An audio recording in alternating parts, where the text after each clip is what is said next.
القصة مهما كانت على فكرة فيها حاجة بتقول أنا قصة، الحقيقة حقيقة برضه.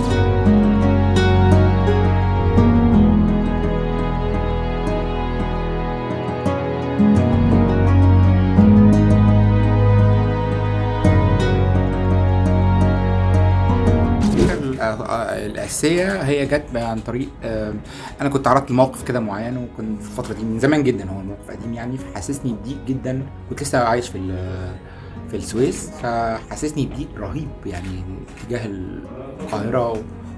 كنت في الزمالك ورحت لغايه رمسيس، كان موقف في رمسيس ايامها، رحت لغايه من الزمالك لرمسيس. انا كل اللي بفكر فيه ان اللي بيحصل لي، وكنت بعيط كمان ما اكذبش عليك يعني، وقاعد امشي كنت حاسس بخنقه ودي ما اعرفش. فاول ما نزلت السويس انا كان كل متملكني ان انا البلد دي هي اللي عملت فيا كده. فجت الفكره الاولانيه من هو يعني هي دي بس وبقى كتبتها وطورتها لغايه ما بقى المسلسل يعني 14 سنه لغايه التصوير بالظبط يعني. من اول ما كانت فكره لغايه تطورها على كم المراحل دي، وكل فتره كنت بتتطور شويه لغايه ما وصل لشكلها النهائي. ده فعلا من 14 سنه ايامها، دلوقتي بقت 15. لكن المسلسل احنا ابتديت فيه كتابه بعد مملكه بالظبط. ده السكومونس.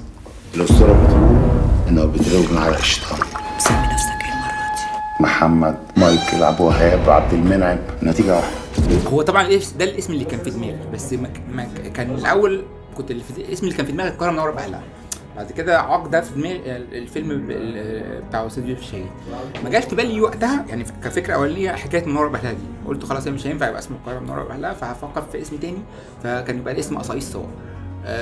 مع الوقت ومع تطور، طب ما هو يبقى ينفع منور باهلها بس من غير القاهره فكده. لكن هو كفكره اول فكره لا هو كان القاهره منوره باهلها.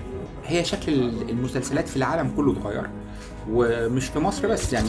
في ديفيد لينش بقى عمل مسلسل، وديفيد فينشر عمل مسلسل فكل المخرجين الكبار يعني الحاجز اللي كان بين المسلسلات والافلام اتكسر من اخر 10 سنين ده تماما يعني. فاستاذ يوسفي كان متابع كويس قوي للمسلسلات في اخر كام سنه، فكنت ملاحظ من المتابعه دي ان هو مهتم بانه يعمل مسلسل، بس اكيد هو كان مش هيعمل اي مسلسل يعني. بس فده من حيث انه استاذ يسري كان بيفكر اظن. الحاجه التانية التعاون حقيقي اكثر من رائع يعني. ما الحمد لله انا محظوظ. ممكن اصورك؟ انت ناسي ان انت عملت النسخة دي من ورانا؟ سكومونس في الكوبايه، سكومونس في الفنجان. احنا مش اصدقاء، فهو بايد يعني وقارئ اول لكل اعمالي، بعيدا عن هي مين. مش بطرح ان هو دائما ان هو يبقى مخرج، بس هو قارئ لكل حاجه بكتبها، ببعتها له واخد رايه يعني. بعد كده لما عملنا المسلسل هنا اهو لا انا اقترحته على استاذ شريف وتم ترحيب طبعا جدا يعني. حصل اختيار الابطال بيبقى بيننا احنا الثلاثه يعني. دور المنتج ما نقدرش نحييه دايما يعني. دور المنتج ده عمود رئيسي في اختيار الابطال.